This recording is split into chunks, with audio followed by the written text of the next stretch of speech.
Disclaimer. This podcast is not affiliated with, nor does it speak on behalf of any company, organization, or firm.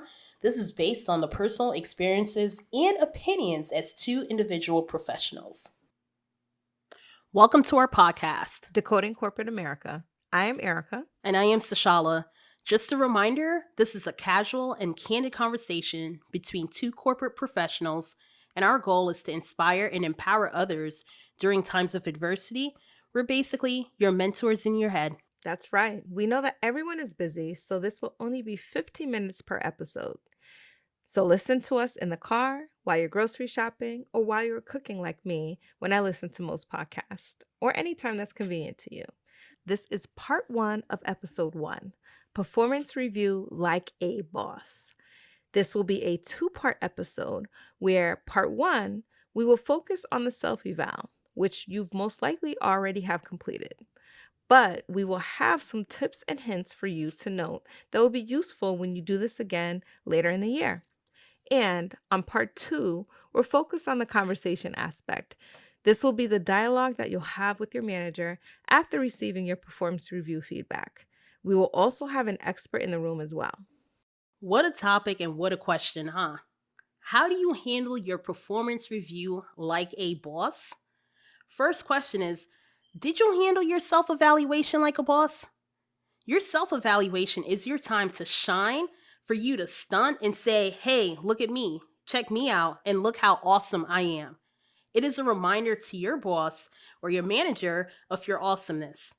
Here are a couple questions to ask yourself as you create this end-of-year review.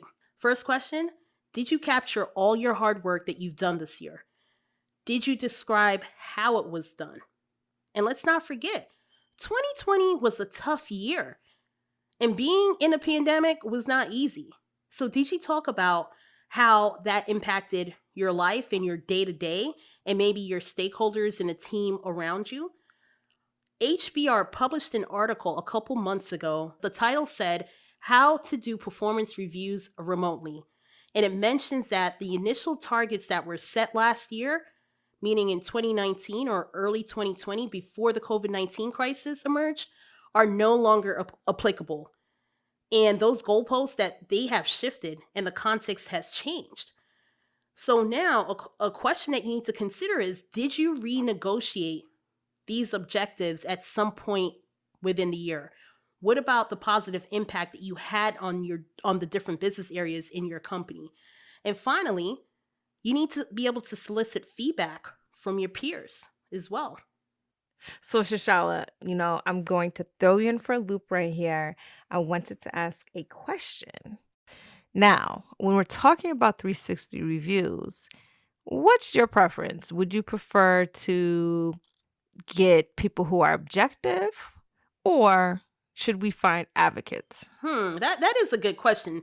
You know what? For some of our viewers that are not familiar with the term 360 review, a 360 is basically, it's an opportunity where you get to solicit feedback from your coworkers and sometimes from your direct reports, although I've never seen that aspect on my end. I don't know if you've seen that, Erica, but it is where you've actually solicited that for your end of year evaluation? Oh, yeah. Mm-hmm. Wow. Definitely. Okay. Mm-hmm. But it is meant to be an objective review of how your actions and behaviors were perceived for the year. So back to your original question, do I get advocates or folks that I believe would be objective?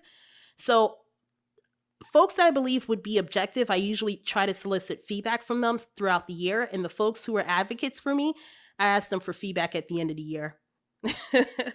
Yeah, you know what?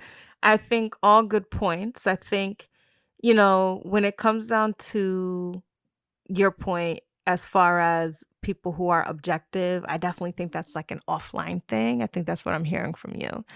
And then from my perspective, I also do identify people who are generally advocates for me. And then on that bit, in terms of people who may report to me, 360 to me is fully encompassing. So I try to identify people who basically are a level above me, at my peer level, and then also who may be junior And then also may also report to me because I feel like it gives me a more well-rounded view. Yeah, thanks for that perspective, Erica.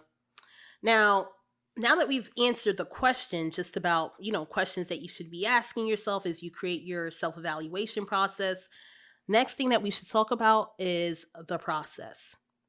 So, for me, the process, it requires a lot of deep thinking. And that process, I'm embarrassed to say, but it takes a couple days. And you would think the reason why I'm embarrassed because I've been around for a good more than 2 decades, and you would think that it would be a much quicker process, but it's not. So I think about those questions that I listed before. Um, and those are questions that I ask myself. I create an outline, then I go back to the outline a day later, and then I fill in the blank with all of the details. I want to be able to provide an outcome of my objectives, and if I met them, how I did it, and the results and impact on the firm. And then in addition to that, I also kind of note anything that took place out of the ordinary and how I actually solved for some of those issues. And there were tons of those during 2020. So, Erica, what are some tips and hints or examples of self evaluation like a boss from your perspective? Not just your perspective as the employee, but as a manager. What are you looking for? Well, first, what I'd like to say is kudos to you on your very straightforward approach in terms of how you do your self eval. I wish and aspire to be as organized as you, but unfortunately it doesn't always end up that way. However, what I will say, Erica, hold on 1 second. So, how long does it take you? Because if it's taking me a couple days, how long is it taking you? Because I have a feeling 2 days, I'm more envious of 2 days you. to the max. 2 days to the max, Shashala. 2 days to the max is as long as it takes for me. If I had more than 2 days, then unfortunately, it I would end up overwriting some of the content. So, I've definitely learned that about myself that I can be a bit verbose. So, giving myself 2 days. However, what I do throughout the year is, and I've only started doing this in the most recent years, is utilizing my performance review system to actually write examples of different things that I'm proud of, different objectives that I've hit, different things that, I've just kind of hit out of the park so that I can go back to that easily and pull into my 360. So in the end, maybe our approach ends up being around the same. It's just that I try to do it within 2 days. But, your approach is definitely, much more organized, and maybe someday I can get there. And funny, I would love to try to condense my time down to 1 to 2 days. Okay, so you know what? Now, on the next bit, in terms of from a manager's perspective, right? Let's get into that a bit, right? Now, I've had some employees who have written just a couple of words on their self eval. Hold on, Okay. Erica. When you say a Yes. couple of words, what does that mean? Are we talking like two to three I'm paragraphs? literally saying 3 sentences. I'm so serious right now, Shashala. Wow. Like, I've had employees do that. Now, I do recognize that there are instances where you may have some employees that are a bit early in their career. They think that everything's easy breezy and, everything's great, right? So, 3 sentences was sufficient enough for them.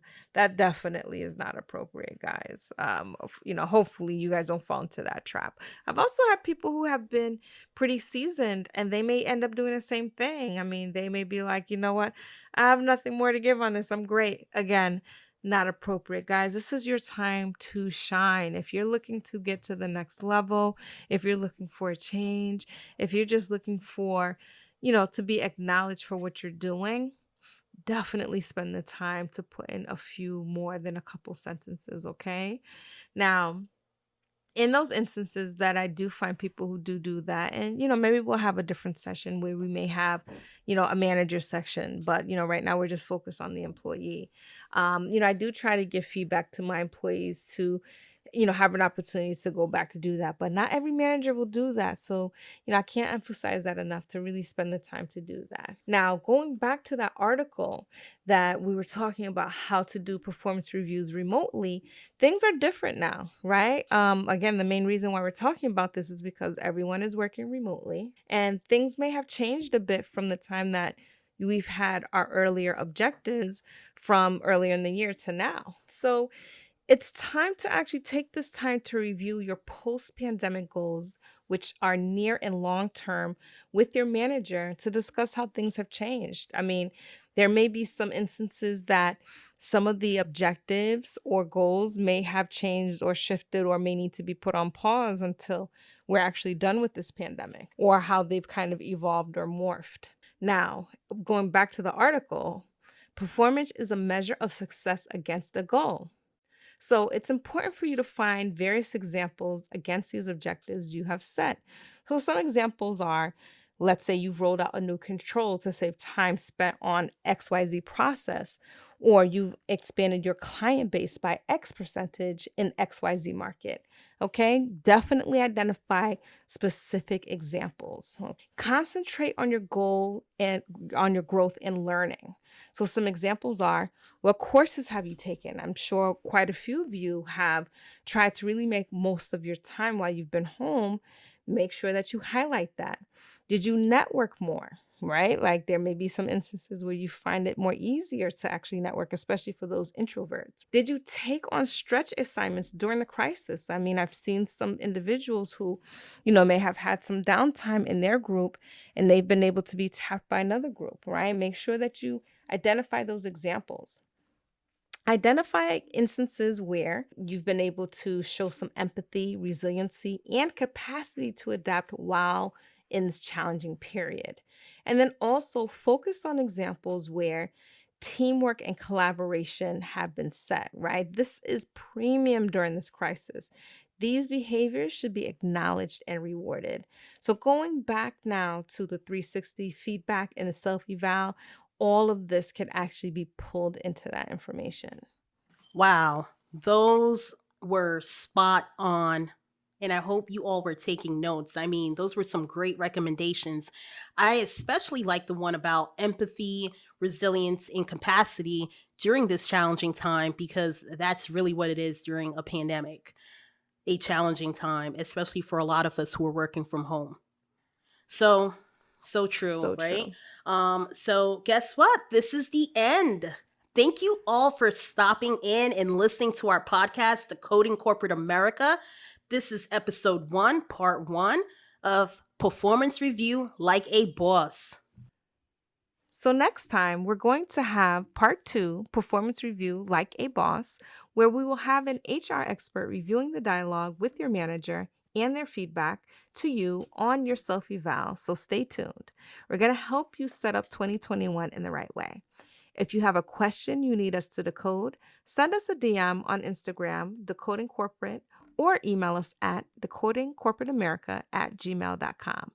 I am Erica. I am Sashalla. Until next time. Until next time.